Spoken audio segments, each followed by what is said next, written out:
Okay, good afternoon, everyone. My name is Casey Murphy, and I'm ACT's Director of Programs and Events.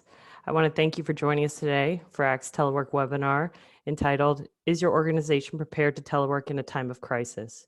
Before we hear from our presenters this afternoon, I wanted to quickly take care of a few housekeeping items. First, all attendees are on mute during this webinar. If you have a question or have a problem hearing us, please type it in the chat or question and answer box located in the toolbar at the bottom of your screen, and I will do my best to answer your questions as the webinar gets going. We will also have a Q&A at the end of the webinar, but please feel free to type in your questions as we go. Please also identify who the question is for when typing in your questions this afternoon. Finally, this session is being recorded, and I will have the recording up on the ACT website within 24 hours after the presentation ends. Now I'd like to go ahead and introduce David Strauss, ACT's Executive Director, to give an update on what ACT is working on. David? Thank you, Casey. Good afternoon, everyone. I want to thank all of you that have joined us for today's important webinar. First and foremost, I hope that you, your family, and your colleagues are all healthy and hopefully at home. As we start, I know we have many non-members who have joined us today for this important topic.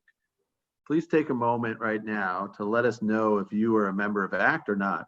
I'll give everyone a moment to respond as I continue. Today, our industry is facing a unique challenge unlike any we have ever had to face before. As TDM professionals, our goal is to create efficiencies within the transportation system to enable more people to get to work and other destinations without driving alone. Yet, under the threat of a communicable disease, we are being told to distance ourselves from each other as much as possible. For many workers, this means working from home, and we will spend today's webinar learning more about how to make this transition easier for employers and employees. But we must not forget that many organizations still need employees to work on site. Ensuring these individuals can still avoid driving alone will be a challenge for all of us, especially as the virus subsides and life returns to normal. We hope new drive alone habits and public fears of being close to others doesn't create a permanent rise in drive alone commuting. We hope to focus some future webinars on this topic, and I invite you to contact us with any experiences you have on this issue. So the poll's closed. Let's just take a quick look at the results. Fabulous. Looks like 23, almost 25, quarter of the people on the call today are not members of ACT. And we welcome you for today's webinar. As the premier association for TDM professionals, our goal is to build a strong community of individuals and organizations working to advance and implement TDM at their work sites and within their communities. ACT is your organization for the latest information and best practices in TDM. If you're not a member, I invite you to join your colleagues and become a part of our community. ACT membership is a fabulous investment in your professional development, and as you see today, a great resource for important information. Before we get started, I want to take a moment to update everyone on some of the happenings at ACT. As many of you may have seen, we had to postpone our Emerging Mobility Summit that was to be held at the end of April. In its place, we will be hosting a half-day virtual summit featuring many of the panels and issues that were to have been presented in Pittsburgh. Registration is open, and we hope that you'll be able to participate. This event is actually free for all members of ACT, so we hope that you'll take advantage of this great opportunity. As of right now, we are moving forward with our international conference in Denver, August 2nd to 5th. We, of course, will be continuing to monitor the current situation and make any necessary changes to the program. Nominations for the ACT National Awards presented at the conference is currently open, so if you have a great program that you would like to be recognized for, be sure to nominate it. Before I introduce our speakers, I have one final poll related to today's topic. Has your organization shifted employees to work from home in response to the coronavirus? Is that up? Should be, yes. You don't see it? No, I don't see it. Well, we had one final poll, but one of the challenges with telecommuting. Looks like we'll skip that poll. So right now, it's my pleasure to introduce today's webinar, Implementing Remote Work Practices During COVID-19. I also want to thank ACT's Telework Council for pulling this session together in such a short and quick time to do so. Our first speaker will be Robin Mack. Robin is CEO of Mack Global, a telework solutions provider offering consulting services on telework program implementation and expansion. The company specializes in policy development, mobile workforce program development, management, employee training, and the strengthening of business continuity of operations. Mack Global empowers business mobility and gives the companies the green light to work outside of the office box. Robin has served as the Director of Technical Assistance for the Telework Virginia program for the past 5 years. In earlier years, she spearheaded the Virginia Department of Taxation's Telework Initiative, earning the 2008 Governor's Technology Award for the Best Telework Initiative in the state for public sector, and the 2008 Digital Government Achievement Award. She currently serves as the Secretary for the ACT Telework Council. Second, we will have Joseph Kang. Joe is the Enterprise Change Manager at Arlington County Government. It is a relatively new position within the HR department that was created to help staff adapt to the rapidly changing work environment. He has led the efforts at Arlington County in adopting flexible work arrangements, implementing a facility renovation, and redesigning performance management. Prior to joining Arlington County, Mr. Kang spent 10 years as a management consultant at Deloitte and PricewaterhouseCoopers, serving a variety of clients from Fortune 500 companies to federal agencies in multiple industries. Mr. Kang has a master's degree in industrial and organizational psychology from George Mason University and a bachelor's degree in psychology from Duke University. And to start us off, we have Allie Velleca, who was recognized as one of the 2016 ACT 40 Under 40 TDM professionals. As the TDM project manager with AECOM, she supports programs and projects across the United States.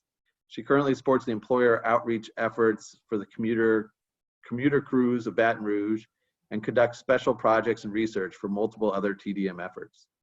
She previously led the Georgia Commute Options outreach team for employers and schools. She has overseen the operations of the incentives program, conducted employer training programs, and launched an employer outreach effort focusing on traffic mitigation around the construction of a new baseball stadium. Allie graduated from the University of Georgia with degrees in telecommunications and consumer journalism. Please join me in welcoming all of our panelists. I'll turn it over to you.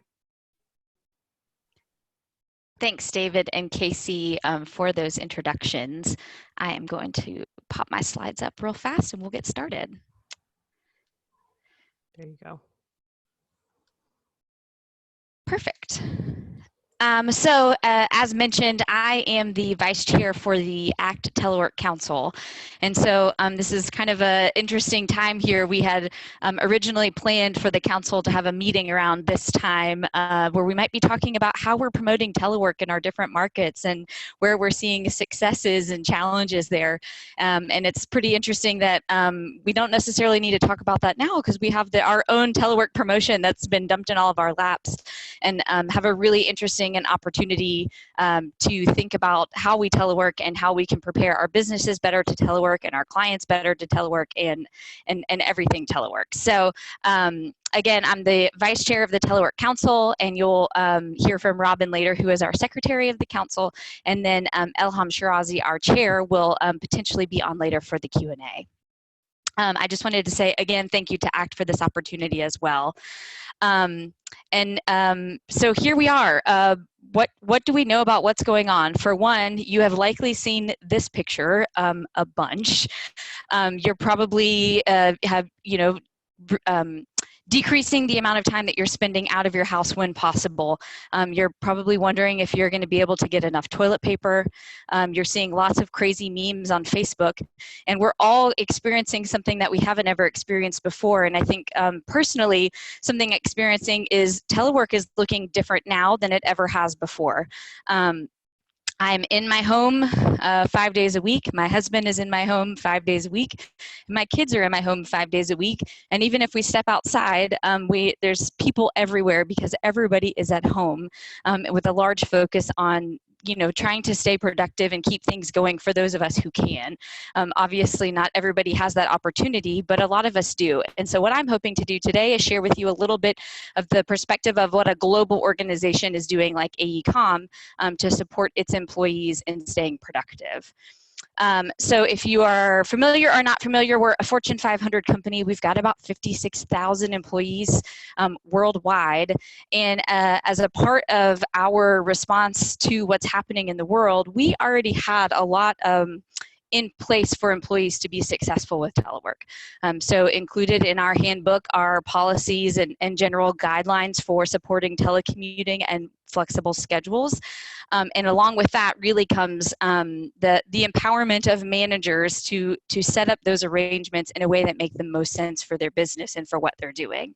So I am a part of the TDM group at AECOM, and so obviously because of the role that we play in promoting all travel modes, telework is not anything new for us. We all have laptops, and a lot of folks within AECOM have laptops.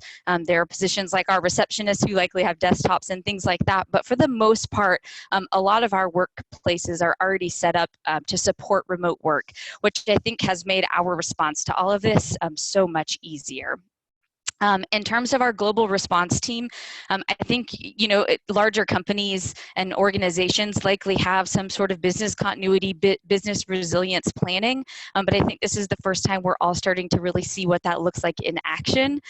So we have a global response team who is keeping an eye on things. I'm sure it's no surprise, but keeping an eye on how things are happening around the world and providing a ton of communication back to employees on what to do and how to handle certain situations.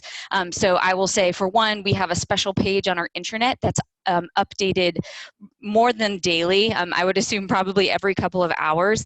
And what's updated there are all kinds of resources for managers and employees to help them be successful. So we're seeing cheat sheets on how to leverage Microsoft Teams, for example, to be the most productive for you and what you're trying to do. There are talking tips for managers on how to talk with employees about what's going on right now and to support the work that they're doing. We're also getting a ton of communication via email. So I think between yesterday and today, I've received emails from our office manager, our Southeast leadership, as well as our CEO. And so we're getting constant communication from leadership within our organization, which I think for most people, just being able to hear things that are regularly happening and to know that people are watching what's going on as it relates to our business makes employees feel so much better. So I think I can't overemphasize enough how important the communication piece has been in all of this, of just keeping people up to date of what's going on within our business. Additionally, for conducting business, a lot of folks have been encouraged to work from home if they can. If they have to do in-office business, obviously there are different protocols that have been developed for each unique office in terms of cleaning supplies and screening visitors and limiting visitors within our office. But a lot of what we're doing is business as usual in terms of conducting business. And so where a lot of that comes in is with our collaboration and technology tools. So we are big users of Microsoft Teams. And I bet if you asked anyone within AECOM how confident they were in Teams a week ago versus today, they've likely seen a huge increase in their confidence in using these tools because we have no other option right now. We really need to take advantage of the tools that we have in place. So there are regular trainings that are happening where you can call into a live training. There's pre-recorded trainings available through our intranet that will help you use Microsoft Teams, and kind of just learning these very interesting nuances of how you can add someone to a call and tagging people in and creating specific teams within Microsoft Teams to communicate on specific topics. So that's been really great. We've also been experiencing what is happening right now with these video chats. A lot of conversations are happening internally with AECOM on the importance of video. We're seeing the same faces day in and day out as we are all at home. And so it's nice sometimes to see, like, being able to present right here and I can see Casey's face on the screen. That's not a face I get to see every day. So it's been really great. And there is senior leadership who is pushing really hardcore that we need to have our videos on all the time, and others who are maybe not as supportive. But it is a good way to connect with people visually. So that's been really nice. Also, too, in terms of collaboration, we're seeing a lot more collaboration across our business that we don't normally see. So within the last couple of days, I am now, while I normally support, and as I was hearing David read my bio, I'm normally supporting our efforts in the United States, and I've been assisting with some projects in Australia and the Philippines. And I don't think that would ever happen had we not been in the position we're in now. And luckily, we have all of these tools in place that have made collaboration really easy.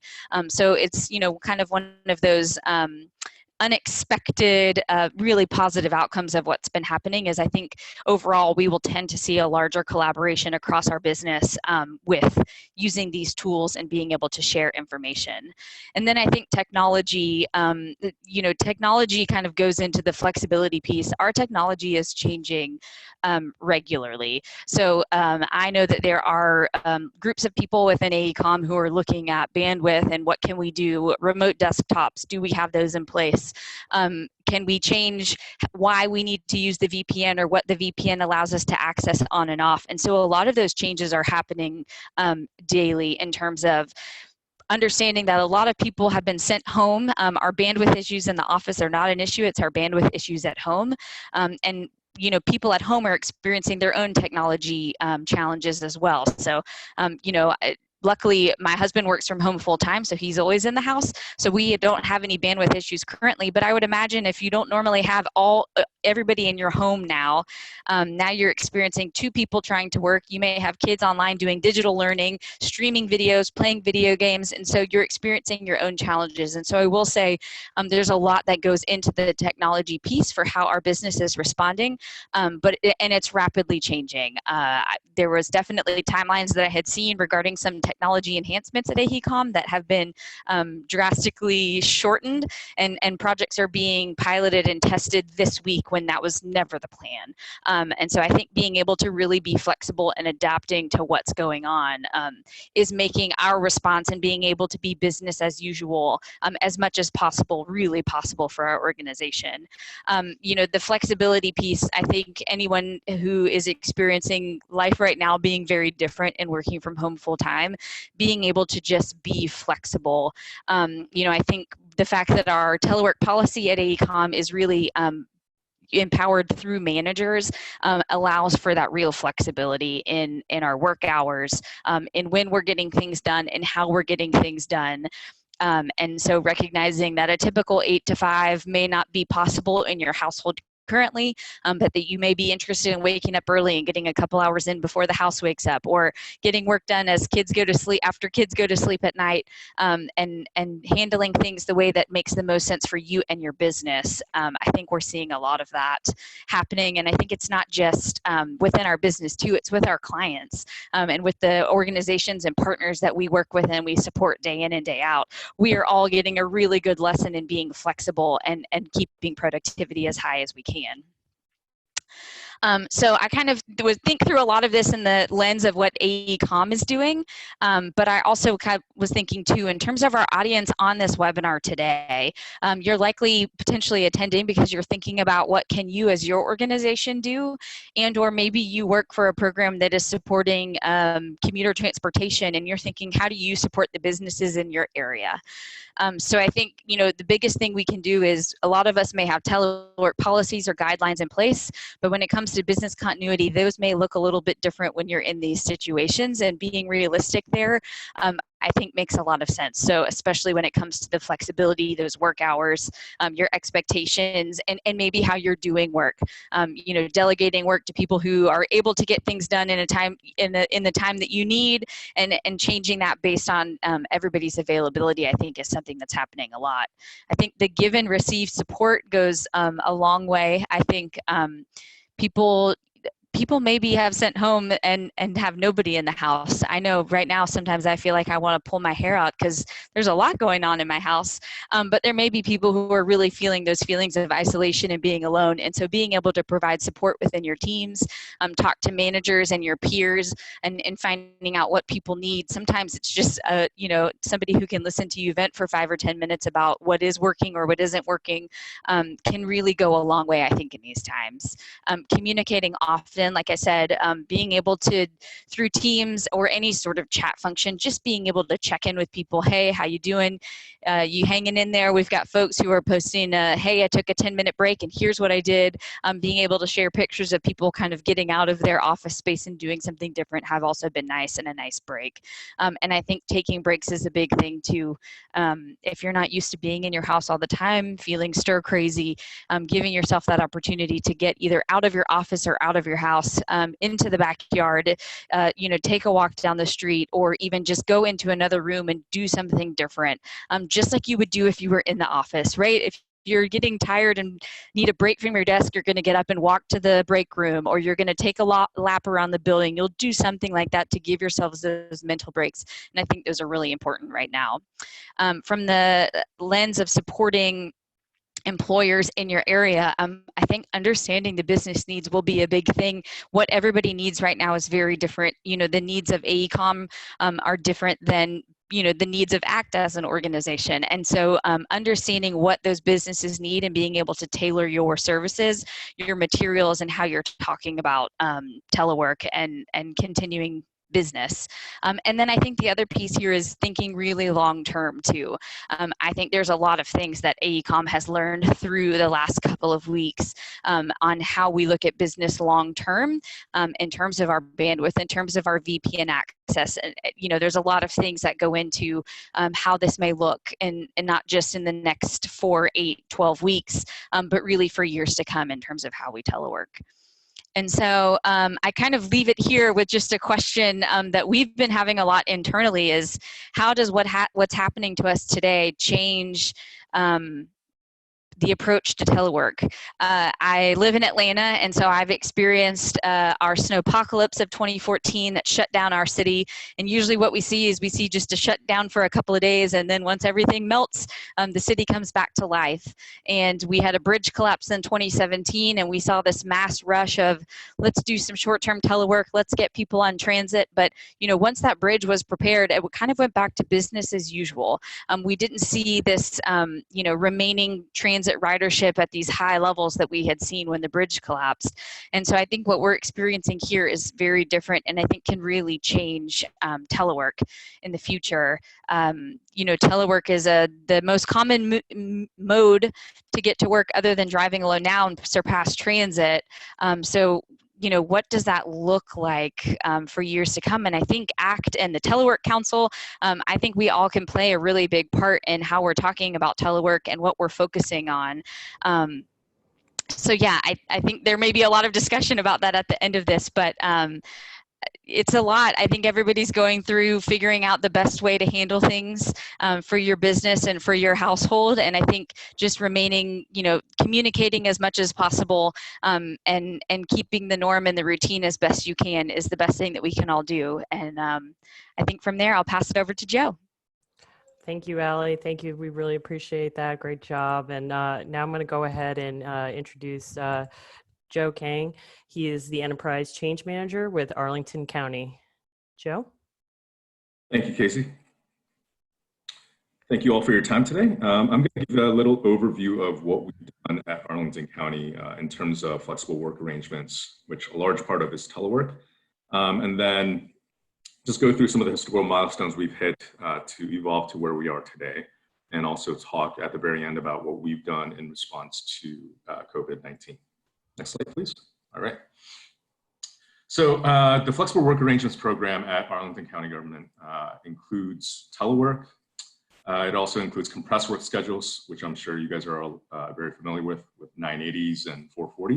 And then also flex time, which is also coming into play now with being remote, but also working around spouse schedules and kid schedules and whatnot. So not necessarily operating in that standard traditional time frame of 9 to 5 or 8 to 5, but finding pockets of time around those times and making sure that open communication is happening with collaborators, teammates, and supervisors to make sure that the work is getting done, and having that mindset shift for supervisors to manage by results and deadlines rather than by sight. So that overall encompasses what FlexWork is all about at Arlington County. And I came to the county in 2015, and there was really nothing in place at that point in terms of a formalized program, a policy that was county-wide, et cetera. But in this area, in the DMV or the DC, Maryland, Virginia area, commuting is huge. It's a big problem. It's probably the worst in the States. And we also have public transit, what we call Metro, the subway.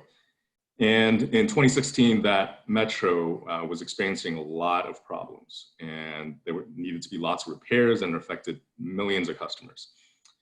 So they started some project called SafeTrack. So as a response to SafeTrack, at that point, we didn't have anything in place in terms of where people could find a policy, where people could fill out an agreement form. Tech adoption in terms of virtual collaboration tools was really slow. Most people didn't even know how to use Skype, et cetera. So in kind of an emergency response to that, we created a Sharepoint site that was a central point where people could find links and references and guides and et cetera to all those materials. So that was in 2016. Fast forward to 2019, July last year, we did several different activities around telework and et cetera, trying to get that adopted. But the policy that was in place was not countywide. It was written in 2012. A lot of things have changed since then in terms of the way we work and the technology that we use and how we handle customers and collaborators. So I was finally brought to the executive leadership team meeting with all the department directors. So just to give you an idea, there's about 3,600, 3,700 staff within the county. We're 26 square miles. We're tiny but mighty. That's what we like to say here. With 600 or 700 different classifications of jobs. So we have office workers, we have people out in the field, in the parks, in libraries, healthcare workers, trades workers as well. So a lot of different types of jobs, a lot of different types of needs and capabilities in terms of working remotely or taking part in flex work. So we finally revised the policy to modernize it, and we finally got it adopted. And one of the other asks that came out of that meeting with the department directors was, do we have any baseline data in terms of what positions out of those 607 positions are eligible to participate in this program? Because not every single position is capable of doing so. Some people need to be in person. You can't drive a truck remotely, not yet at least. Right? You may need to be, you may be on a small team that handles face-to-face customers, pre-pandemic, of course. So you need coverage in the office. So there were lots of little eligibility considerations that we had to consider. So I was given permission to work with our departmental HR liaisons since July of 2019 to figure out line by line or staff by staff, position by position, which positions were eligible to participate in this effort. So then we set a goal, a target goal of January 2020 to not only launch the new policy countywide, to announce what the new regulations are, what the requirements are to participate, but we also wanted to modernize and streamline the agreement form process. So the old form was a 2-page Word document that was just jibber jabber of text, if you will. And once somebody printed it out and filled it out and handed it to their supervisor, it went nowhere other than that. It maybe went to the department HR liaison, but it never came back to central HR. So we had no idea of who had filled it out or who was participating, other than looking at timekeeping records where we have a telework category. So, but that also completely depends on the user to correctly report his or her time. So we never had a full foundational set of who's eligible and who could participate. So we wanted to digitize the form, make it paperless, but also make it streamlined using the technology that we have today through Microsoft Sharepoint and Power Apps and the suite of Microsoft software that we have at our disposal. So we developed that, tested it out, piloted it, and et cetera. We also released that in late January as well. And in tandem with the new policy and the new agreement form, of course, we wanted to create online training course. So we created a 10-minute online training course that tested the eligible staff's knowledge of what the new policy is about. And I'll go over some of these things in detail on the next few slides. Next slide. Okay, so this is where I'll take control of the screen and show you what the SharePoint site looks like. Let me make sure I do this correctly.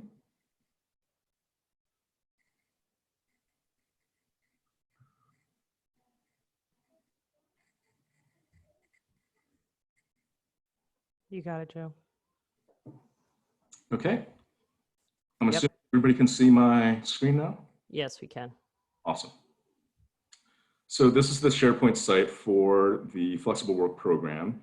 Just to give you a quick overview, there's a video at the top that highlights, some of the core principles of being a mobile worker, participating in flexible work. Up here at the top, we have some very quick links, essentials, essentially, the new policy, the new agreement form, conference room technology, and et cetera. And here we just have a blurb about what's going on with the COVID-19, the Telework trial run that we did last week, which we'll talk about in a little bit, and some of the requirements to participate here. But the main areas are down here. So getting started with flexible work, this section is basically a lot of quick reference guides, FAQs, links, basically kind of like an itinerary checklist before we go on a 2-week international trip. So what do you need to do to prepare to ensure success when you're teleworking or participating in a flexible work arrangement? Do you know how you're going to participate in virtual meetings? Do you have backup plans in case technology fails? All Arlington County employees are given O365 licenses. So many of them can install copies of O365 on their personal devices at home if they need to. Not everybody in the county has a laptop or tablet device that I do. We're working on that, but not everybody has that yet. So we want to be able to ensure that staff, when they are working from home, that they're able to access their files, do virtual communication with their team as necessary. So all of that is kind of lined up here. Pre-pandemic, we were, having a lot of management resistance in terms of supervisors knowing how to manage people by results rather than by sight.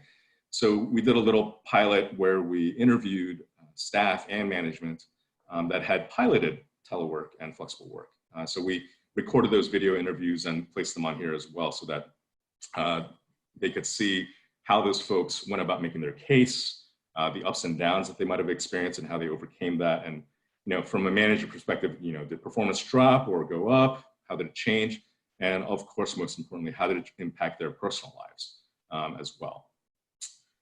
So that's all located in here in terms of reference for folks. Video tutorials, these are the technology virtual collaboration tools. So 30-second to 2-minute quick tips on how people can leverage Skype, which is eventually going away. We're transitioning to Teams as well.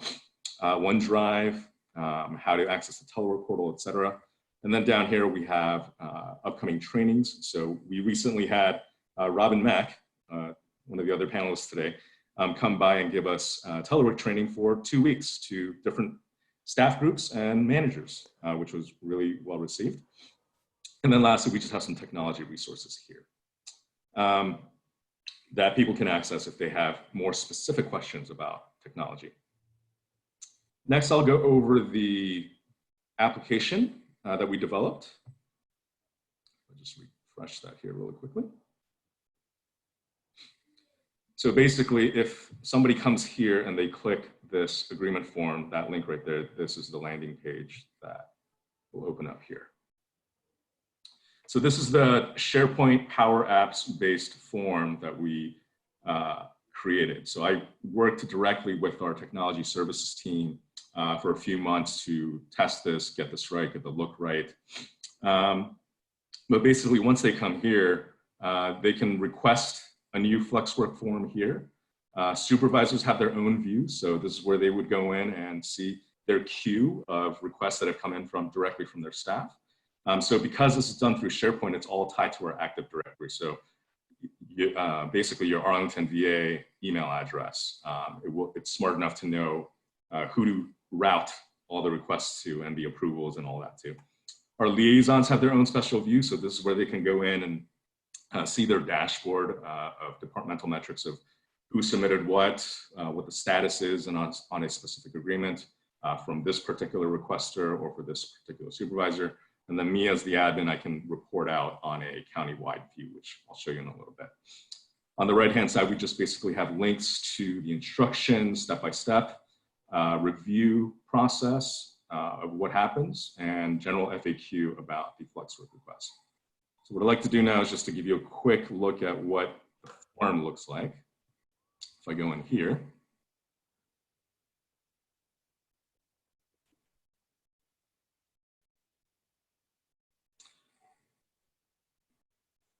so if I was requesting a form, this is where I would go in, and if it cooperates. So as you can see, it's basically tied to Active Directory. Everything's filled out, and folks basically just have to follow the instructions and select drop downs and fill out the form. And this gets routed to their supervisor, and their supervisor will know based on their instructions whether or not to agree and approve that form or to reject that form. And if they reject the form, the staff have the option to make corrections in this form as well.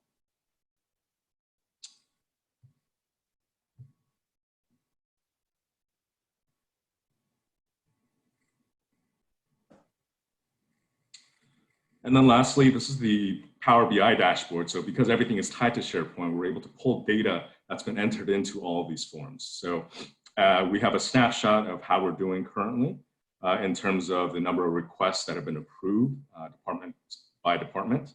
Now I'm basically able to go in here and look at the types of flexible work arrangements that have been approved. So largely telework, as you can see. Compressed work schedule, and some people, you know, the unicorns of the county that are doing both compressed work and telework. Okay. And if we go back to my slides, Casey. Yep.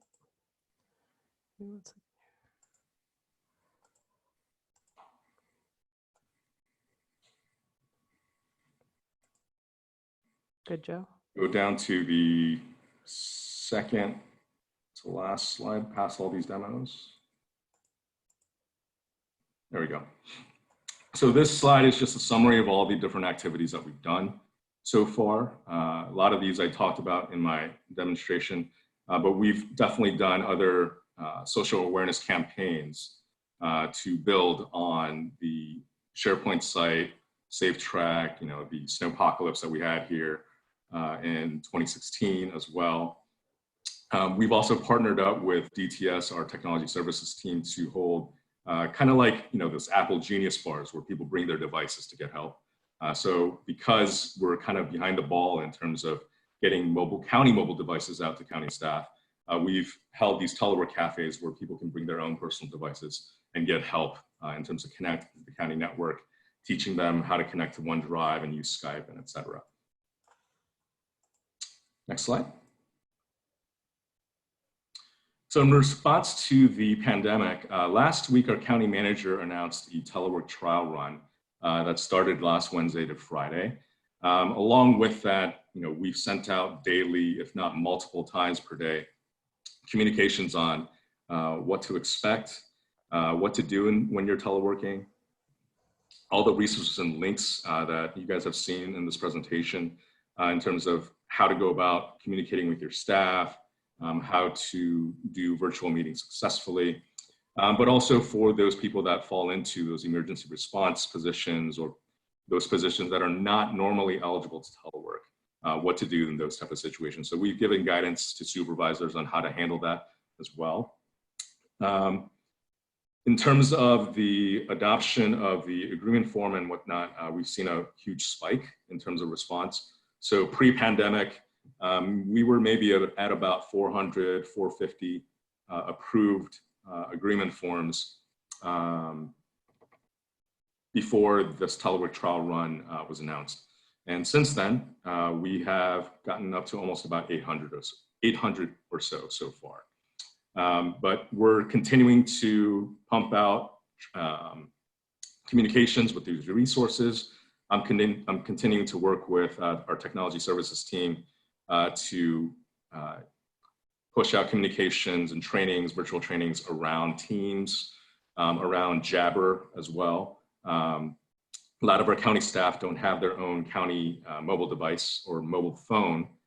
So we can't really forward all of our phones in that aspect. So we're trying to leverage Jabber in terms of doing that so that they can keep their personal line private as well.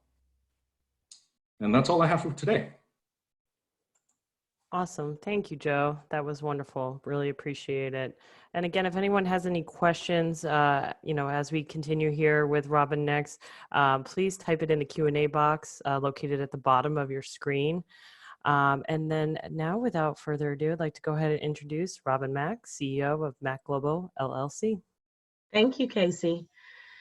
So with everything going on, we really want to give you some strategies, particularly for organizations first, and then we'll get into strategies for teleworkers and strategies for managers. So first thing, assessing the technology. Everything really begins with the necessary technology that's needed for your staff to be productive. And this certainly could include collaborative tools and software that help increase efficiency. But now when people are working remotely, organizations may be finding that they need to reassess the technology that they needed with their normal telework program. And so that's a big piece of it, starting with that assessment. Also in terms of examining policy. So organizations, I understand that now may not actually have the policies and agreements in place, specifically with the COVID-19 crisis. It's important though to have those policies, even though it may not be a priority right now, but it's important to have those policies because they do establish the expectations that are set forth for telework. And they do ensure that both managers and employees are on the same page with those expectations. And they also include specific security and confidentiality guidelines that are necessary for the telework program. And if you have telework policies already in place, you may want to review them because they may need to be updated because many organizations may not have remote work as part of their telework policy if they're working, if people are working from home every day. The other thing is recess eligibility, particularly in light of COVID-19. This is an opportune time to take a closer look at employees who may have originally been deemed ineligible to telework, but now there may be some process modifications that can be done, technology enhancements that can be done that might allow those employees to telework now that those changes are being made. And then troubleshooting problem areas for sure. So if you find that your organization is running into really problematic areas that's affecting productivity, limiting the ability for staff to telework effectively, you need to assemble a task team with key subject matter experts. And that should certainly include IT, HR, executive leadership, telework experts that can discuss these issues and come up with a solution to help in those situations. And then conducting a trial run. So we definitely heard Joe talk about the contingency run that they did, and also it's an important time now, particularly if you are trying to transition your organization from, teleworking to basically being remote work completely. So that trial run is an important piece of conducting, and it can be in a phased-in approach as you are, as you're working with your program. It can be a phased-in transition to remote work eventually, and it could be done by departments and as you move forward. But it's important to conduct that run, in a sort of a controlled environment first. Okay. And then as far as strategies for teleworkers. So even if you've actually been a teleworker for quite some time, you may find yourself in a different situation right now, of course, with the COVID-19. Allie, a lot of people can relate to what you were saying as far as now your children are home, your husband is home, everybody's home trying to telework in this environment now. I have a freshman and a senior in high school, and they've officially lost their minds, but we're really just everybody's trying to figure out how to make this work. So this is the time that you definitely need to have a strategy in terms of your teleworking. And part of that strategy starts with building a routine schedule, because you want to make sure that that schedule is set and that priorities are established, and that everybody sort of understands, you know, what this process is. And so you're going to definitely have some conversations within your home in order to be an effective teleworker and to put those time management skills into place. But maybe start out, as far as building a routine schedule, start out with, you know, making a list in the morning, establishing those priorities, working on things that are priority first, and working your way down. Also, amplifying communication. So this is definitely the time to step up your communication skills, both verbally and in writing, and to do it often. We need to make sure that those lines of communication are open between your supervisor and coworkers. Also being sure and responding timely to customers via email and phone, things like that. Those are really important at this time. And then talking about circumvent and distractions. So as we already know, telework presents a different set of distractions than you have when you work in the office. You know, there's your household distractions, and there's, you know, pets and all these different things. And now this different set of distractions that we have. So trying to figure out how to circumvent those distractions. First, we need to be honest and say, hey, this is a distraction. So identify what those distractions are first and outline what they are. And then the best thing to do is come up with a strategy, a solution in terms of how am I going to resolve that distraction? You know, what is the solution to that distraction? Because as we get into teleworking every single day, a lot of people may not have gone through formal telework training and understanding how to be as effective as a teleworker as you can be. So it's going to be important to try to identify those distractions and circumvent them. Of course, we know we can't eliminate some distractions, me and our kids, our spouses, but we can do our best to try to circumvent them. And then there's some ergonomic reminders. Definitely, you know, when you're in the office, all of this is already figured out for us. But now you may be in a situation where you've never teleworked, or you're, you know, teleworking every day. And so it's important to keep those ergonomic reminders in mind. For one, keeping your head aligned, making sure that your wrists are straight when typing, sitting in a chair that supports the curve of your lower back, shoulders being in a relaxed position, and then remembering to sort of take breaks when you can and move around. So those things are important, particularly if you're teleworking every day. All right, and then as far as strategies for managers. Next slide, thank you. So, you know, some of us managers may be in a situation where they've never actually managed a remote group of people. We may be doing this for the first time, or you may have managed teleworkers who have only teleworked one day a week. So it's important for managers to understand when they're managing teleworkers that the first thing I suggest is that you manage by results. And this, you know, this is an overwhelming time. What I mean by managing by results is just focusing on the output of your employees and what it is that they're responsible for doing. Making sure that there are clearly defined expectations when you're managing those teleworkers. And I kind of use the analogy of a professor who may give an assignment to a student. You know, they may say, hey, I need this assignment to be done, and it needs to be about this topic. It needs to be, you know, double spaced. It needs to be, you know, cite these resources, and it's due at this time. And all of these requirements are outlined, and then, you know, the report may be due. And so, you know, the professor never comes back and says, hey, you know, where were you when you completed this assignment? How long did it take you to complete the assignment? How many people, you know, were you with when you completed the assignment? None of that really matters. What matters is the output of what was presented.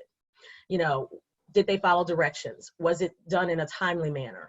You know, does it look like it was just done the night before? Were instructions followed? Were the resources cited?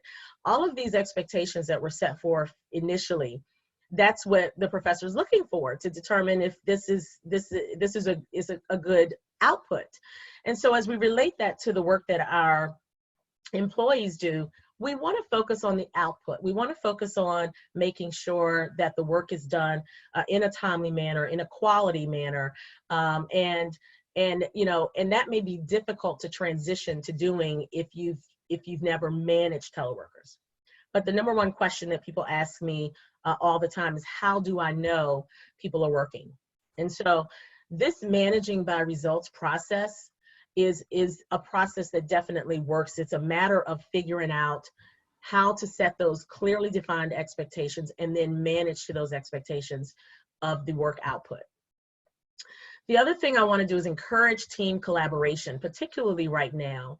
Many people are working from home, and they're certainly missing the team in the office. They're missing that collaboration that they may have. So if you're able to set up those team meetings, do those team meetings now, do them often, check in with the team, make sure that folks, are identifying any issues that they may be having, trying to resolve things as a team. Those are important. Okay.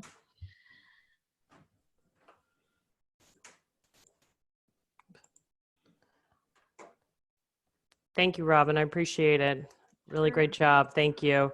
I know we have a ton of questions here, and they're all great ones. I know we're not going to get through all of them. We will have contact information up on the website after for our panelists, as well as a copy of the recording up for all our members, free access to it within 24 hours after this is over. I'm going to open it up to Q&A now here, try to get as many questions answered for my panelists here. First one, it's going to be kind of one for all three of you to answer. Allie, I know you touched upon this a little, so I'll start with you first, but do any of the panelists have tips and tools for supporting employee mental health and focus while teleworking? Yeah, I mean, I think from the AECOM perspective, what I can say is we're, in line with how do you access the technology and are you familiar with collaboration tools? We're getting the same kind of recommendations of all of the resources that we have through our health and wellness program at AECOM as it relates to mental health. And so, we have an EAP program. We have the ability to do telemedicine, talking with, someone over the phone or FaceTime or something like that. So what we're doing internally is reminding you of all of these resources that we already have at our fingertips.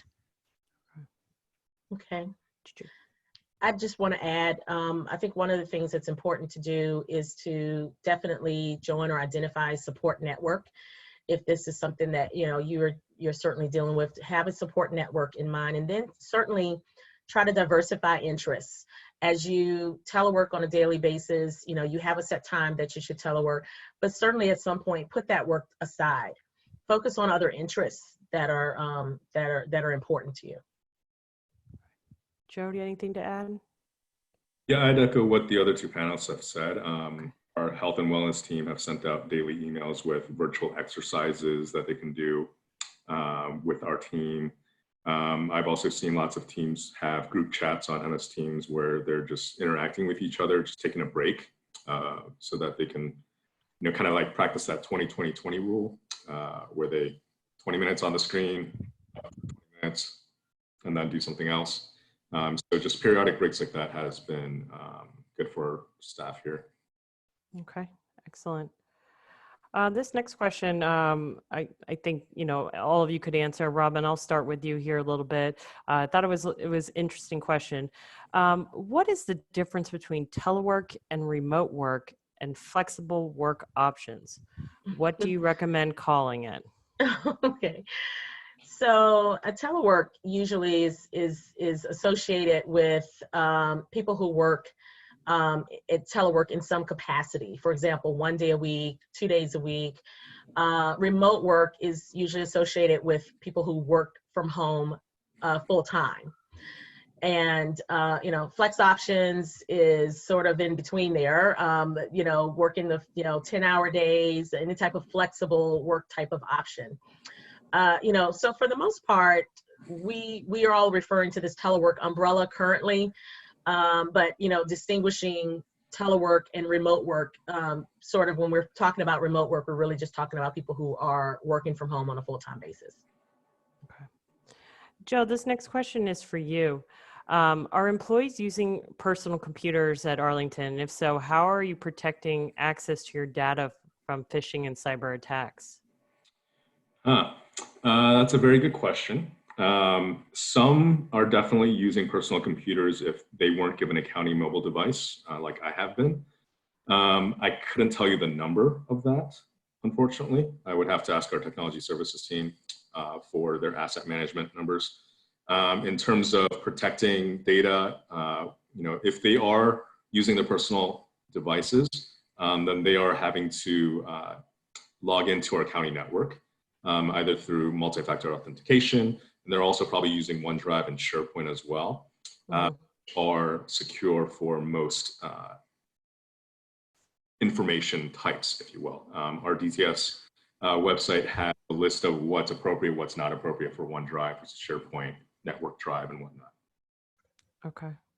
This next one for you too, Joe. Looks like Arlington is keeping stats on telework. What are interesting things to track that organizations should keep track of from the get-go? Oh, great question. So for us, we're definitely interested in seeing, who or how many people are using what type of flex work. So as you saw on the dashboard I showed earlier, I wanted to know, exactly what percentage of our staff are doing telework only, compressed work only, or both. We're also trying to keep track of what the commute may be for these people. So on the FlexWork form, I didn't get to show you this field, but they are entering in, what their round trip commute may be in terms of mileage and also in terms of minutes. So that can translate into what kind of savings that employee can have in terms of commuting expenses, whether they're taking public transit or whether they're driving. There's a little handy calculator that we have on our FlexWork page where they can enter in their details and it'll spit out a savings amount in terms of how much savings they're having in terms of commute, but also in terms of time.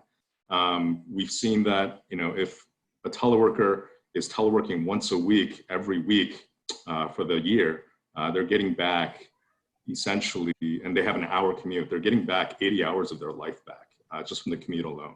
So trying to pull points like that to help sell the case for telework is also important.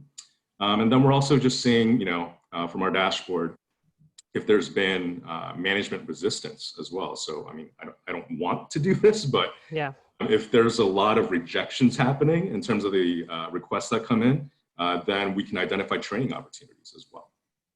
Yeah. Okay, great. Thank you. We try to get in one or two more here. This next one, love to hear if all three of you have an opinion on this, but with the crisis, there isn't the time needed to go about all the things that we normally have businesses do to set up and implement a telework program. Businesses need to start a telework program tomorrow. What is the condensed version of what a business needs to do to start tomorrow? I'll start maybe with you, Robin, if you want to take it away. Sorry. Yeah. Not to put you on the spot. No problem. I know a lot of companies really are in this situation. The first thing, again, I'll say if you have to do it tomorrow, the first thing you need to do, again, going back to the technology, making sure that you have the technology necessary to support what your people need to get done. So it's really, that's the first key step.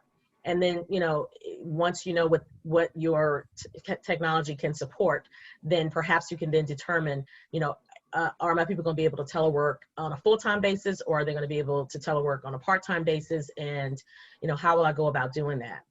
At some point in time, you'll need to throw those policies and things like that in there.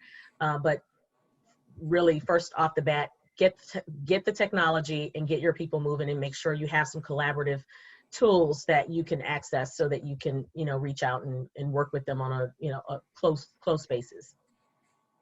Allie, Joe, anything else to add? Yeah, I think the technology and collaboration are first and foremost.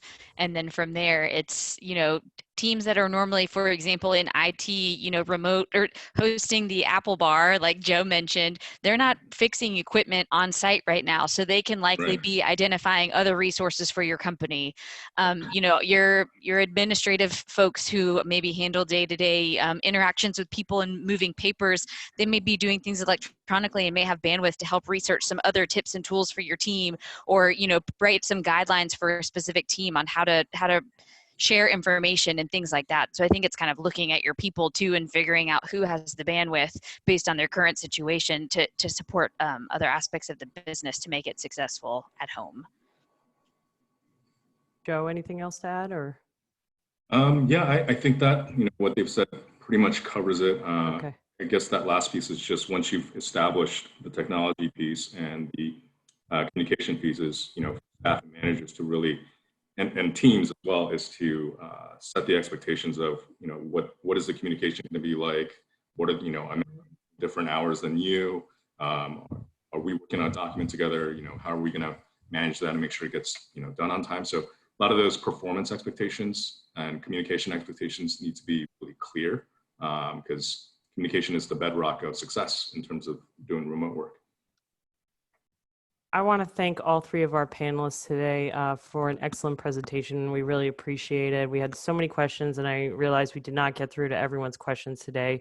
As I mentioned, we will have all the contact information up on the ACT website within the next 24 hours, along with the free recording for our members up there for you to view again. We want to thank you all for joining us today. Please join us next week if you can on Tuesday at 2 p.m. Eastern Time for our blockchain webinar, and we'll see you then. Thank you very much. Thank you. Thank you. Thank you. Oh.